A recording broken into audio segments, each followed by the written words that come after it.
Bon, nouvelle semaine, nouvelle revue d'actu. Voici ce qui s'est passé. Au programme, mercenaires, migrants et des ambassades qui n'ont pas payé le loyer. On fait le point.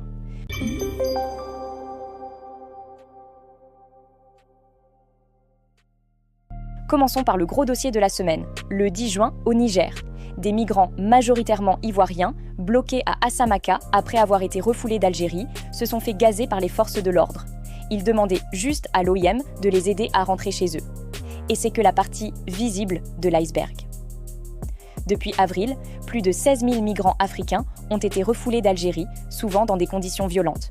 Le Niger prévoit de rapatrier 4 000 personnes d'ici juillet pour éviter une crise humanitaire dans le nord. Parmi les migrants, des femmes, des enfants et beaucoup de Nigériens, Guinéens, mais aussi des Ivoiriens. Les ONG parlent carrément de violation des droits humains.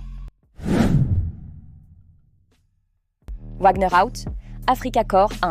Le colon change de veste, pas de vision. Les mercenaires ont quitté le Mali. Officiellement, ils ont trop perdu de monde, donc ciao. Sauf qu'en vrai, c'est juste la Russie qui change de tenue. Maintenant, c'est l'Africa Corps qui gère. Toujours russe, toujours là, juste avec un badge officiel. Rien n'a vraiment changé, sauf le logo.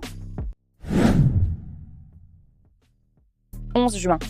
Bamako passe un texte pour que Goïta reste au pouvoir 5 ans de plus. Les élections ?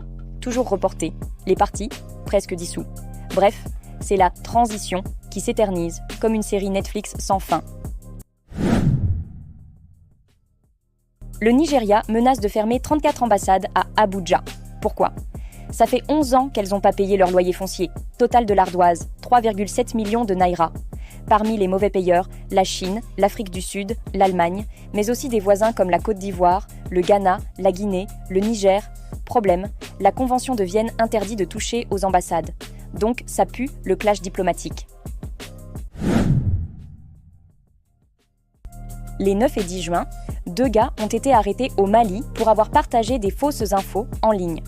L'un à Kayes, l'autre à Bamako, accusés de partager des contenus jugés dangereux, voire pro-djihadistes. La modération là-bas, c'est pas juste un signalement, c'est la prison.